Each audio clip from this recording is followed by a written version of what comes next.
सास का घूंघट पार्ट 4। अब तक हमने देखा कि देविका के ससुराल के आदमी औरतों को घर के अंदर नहीं आने दे रहे हैं। देविका उन्हें पुलिस में जाने की धमकी देती है, जिससे पूरे गांव में अफरा तफरी मच जाती है। तभी गांव का एक आदमी सरपंच को बुलाकर ले आता है। सरपंच उनके घर के बाहर का नज़ारा देखकर कहते हैं, जोगिंदर जी, ये आपके घर की औरतों ने कैसा हंगामा मचा रखा है। आपका घर तो संस्कारों की मिसाल था, लेकिन ये मैं क्या देख रहा हूँ। आपके घर की किसी औरत ने घूंघट नहीं कर रखा। सरपंच जी, हमारे घर की औरतों को इस देविका ने बहकाया है। हमने पहले ही इन सबको चेतावनी दी थी कि अगर ये घर से बाहर गई तो हम इन्हें घर में नहीं आने देंगे। अब ये देविका हमें धमकी दे रही है कि पुलिस को बुलाएगी। क्या? पुलिस? इस गांव का बरसों पुराना इतिहास रहा है। इस गांव में कभी पुलिस नहीं आई। गांव के सभी फैसले हमने मिलजुल कर किए हैं। जोगिंदर, तुम्हारे घर का फैसला पंचायत करेगी। सरपंच जी, आपने ठीक कहा। पंचायत दोनों तरफ की बातें सुने और जो भी फैसला पंचायत करेगी वो हमें मंजूर होगा। तो ठीक है, आज दोपहर को सभी गांव की चौपाल पर इकट्ठा होंगे और वहीं तुम्हारे घर का फैसला होगा। सरपंच वहां से चला जाता है। घर के आदमी घर के अंदर जाकर दरवाज़ा बंद कर लेते हैं और घर की औरतें वहीं घर के बाहर पेड़ के नीचे बैठ जाती हैं। तभी विमला कहती है, देविका बहू, तुम्हें भूख लगी होगी ना? नहीं माँ जी, मुझे भूख नहीं लगी, मैं ठीक हूँ। बहू, तेरा बच्चा छोटा है अभी, तुझे भूखा नहीं रहना चाहिए। वीना, सुजाता, जाओ पास में जो पंडित जी का बाग है ना, वहाँ से कुछ फल तोड़ लाओ। वीना और सुजाता पास के बगीचे से खूब सारे फल तोड़ कर ले आती हैं। सभी औरतें फल खाती हैं। तभी देविका कहती है, आप सब घर से बाहर निकली, घूंघट उतार दिया तो इन मर्दों की इज्जत चली गई, लेकिन हम सब घर के बाहर भूखे प्यासे बैठे हैं। इस बात पर इन अहंकारी मर्दों को शर्म क्यों नहीं आ रही? हाँ देविका, तुम ठीक कह रही हो। अगर हम मर भी जाए ना, तब भी इन मर्दों के लिए इनके बनाए गए नियम कानून ही अहम रहेंगे, हम नहीं। सुजाता भाभी, मुझे तो सबसे ज़्यादा सचिन पर गुस्सा आ रहा है। उसने मुझसे लव मैरिज की थी, क्या क्या वादे किए थे कि मेरा साथ कभी नहीं छोड़ेगा, और आज उसने मेरा साथ छोड़ दिया। अपने बच्चे को एक बार भी नहीं देखा उसने। टीवी का वो शुरू से ही ना डरपोक रहा है, लेकिन इन सारी बातों को छोड़ो। मुझे तो इस बात की चिंता हो रही है कि पंचायत में न जाने क्या फैसला होगा। पता नहीं वो इंसाफ करेंगे भी या नहीं। वीना दीदी, आपको अभी भी पंचायत से इंसाफ मिलने की उम्मीद है? अगर इस गांव की पंचायत में सच में इंसाफ करने की भावना होती तो सरपंच जी अभी हमें घर के अंदर जाने देते। देखा नहीं कितना जहर उगल कर गए हैं हमारे खिलाफ। तो बहू, अब हम क्या करेंगे? पंचायत तो हमारे खिलाफ ही फैसला सुनाएगी। पहले तो हम अपनी सारी बातें रखेंगे। अगर ये लोग नहीं माने तो आपको वही करना होगा जो मैं कहूँगी। लेकिन एक बात आप याद रखना, किसी भी सूरत में हम झुकेंगे नहीं, क्योंकि हम सही हैं। देविका सभी औरतों को समझा रही थी। तभी वहाँ एक गांव वाला आता है। आप सभी को पंचायत में बुलाया है। उस गांव वाले की बात सुनकर सभी औरतें पंचायत में पहुंचती हैं। वो देखती हैं कि उस पंचायत में सारा गांव इकट्ठा हो गया है। बहुत सारी औरतें लंबे लंबे घूंघट करके वहां आई हुई हैं।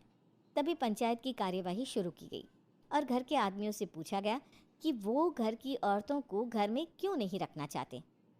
हमारे घर की औरतें ना तो घूंघट उतारती है और ना ही किसी डॉक्टर से इलाज करवाती है, और हमारे मना करने के बाद भी इन सब ने घर से बाहर कदम रखा, हमसे ऊंची आवाज़ में बात की। हमने इन सबको चेतावनी भी दी, लेकिन इन्होंने हमारी बात नहीं सुनी। अब ये सभी औरतें हमारे घर में नहीं रह सकती। अब औरतें अपना पक्ष रखें। ये कानून की किस किताब में लिखा है कि औरतों को घूंघट करना चाहिए? और अगर मेरे ससुराल की औरतें मुझे डॉक्टर के पास ना लेकर जाती तो ना मेरा बच्चा जिंदा बचता और ना ही मैं। लेकिन दाई अम्मा से हम इलाज करवा रहे थे ना। दाई अम्मा को कुछ समझ में नहीं आ रहा था। देविका का इलाज दाई अम्मा के बस की बात नहीं थी। काफ़ी देर तक दोनों पक्षों में बहस चलती रही। दोनों एक दूसरे पर आरोप प्रत्यारोप लगाते रहे, लेकिन दोनों पक्षों की बात सुनने के बाद पंचायत ने जो फैसला लिया उसके लिए तो देविका पहले से ही तैयार थी। दोनों पक्षों की बात सुनने के बाद पंचायत ने यह फैसला किया है कि सारी गलती महिलाओं की है। अगर वो अपने अपने पतियों से माफ़ी मांग लेती है और वादा करती है कि भविष्य में कभी ऐसी गलती नहीं दोहराएंगी, तो वो घर के अंदर प्रवेश कर सकती हैं। हमें पंचायत का फैसला मंजूर नहीं है। हमने कोई गलती नहीं की जो हम माफ़ी मांगे। और किस बात का वादा करें हम? हमने देविका की जान बचाई है, तो आप हमसे भविष्य में किसी की जान न बचाने का वादा ले रहे हैं क्या? अगर तुम्हें पंचायत का फैसला मंजूर नहीं है तो तुम सबको घर में नहीं पुरानी हवेली में रहना होगा, जो अब खंडहर बन चुकी है। यह खंडहर तुम्हारे घर के सामने ही है। सरपंच जी, आपका फैसला सही नहीं है। एक बार और सोच लीजिए इस फैसले के बारे में। ओ शहर की छोरी, 4 किताबें क्या पढ़ ली, हमें सही गलत का पाठ पढ़ाएगी? तुझे पता नहीं कि पंचायत का फैसला यहाँ सदियों से चलता आया है और लोग उसी को मानते आए हैं। अच्छी तरह जानती हूँ सरपंच जी। अगर मैं चाहूँ तो आपके इस फैसले को कोर्ट की चौखट तक ले जा सकती हूँ। पुलिस को बुलाकर अभी घर के अंदर जा सकती हूँ। पंचायत और घर के आदमियों की शिकायत पुलिस में कर सकती हूँ और अपने बच्चे को उसका हक दिलवा सकती हूँ। लेकिन नहीं, मैं ऐसा नहीं करूँगी। मैं उसी खंडहर में रहूँगी और इस गांव के आदमियों को दिखा दूँगी कि औरत खंडहर को भी महल बना सकती है, और वो भी बिना किसी आदमी की मदद के। सारे गांव की औरतें देविका की बातें सुनकर हैरान हो जाती है। उनका जीवन घूंघट और घर के 4 दीवारी के बीच में ही था।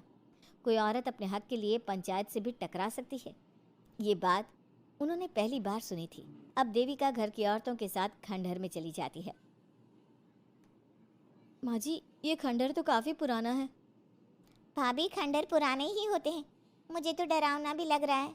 मैं डर की वजह से कभी इस खंडहर के आसपास भी नहीं आई, लेकिन मुझे क्या पता था कि एक दिन इसी में रहना पड़ेगा।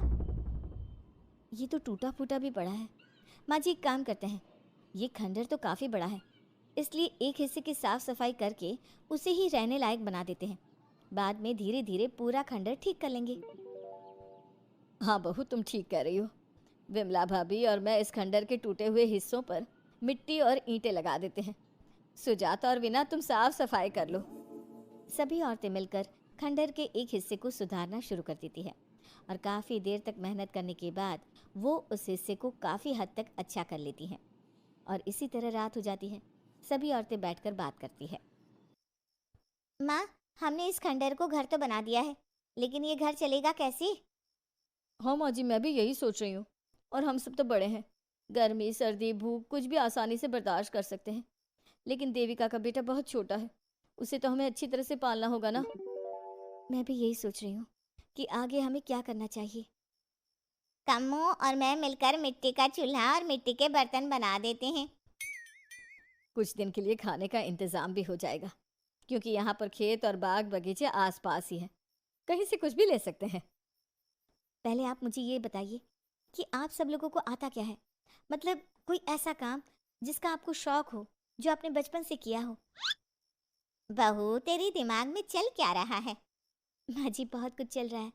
बस अब हमारा सारा ध्यान इस बात पर होना चाहिए कि हम अपने लिए अच्छे से अच्छा क्या काम कर सकते हैं।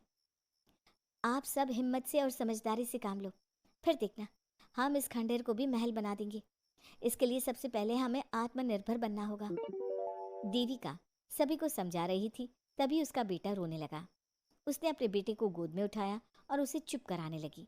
अब देविका के सामने सबसे बड़ी चुनौती थी कि वो किस तरह से ससुराल की औरतों को आत्मनिर्भर बनाए और किस तरह से अपना घर चलाए। हमारे प्यारे दर्शकों, अब आप बताइए, देविका और घर की सभी औरतों ने अपने पतियों से माफ़ी ना मांगकर सही किया या गलत? क्या उनका खंडहर में रहने का फैसला सही था? अब देविका को क्या कदम उठाना चाहिए, हमें कमेंट में ज़रूर बताना। हमारी कहानी को लाइक, शेयर और चैनल को सब्सक्राइब करना मत भूलना।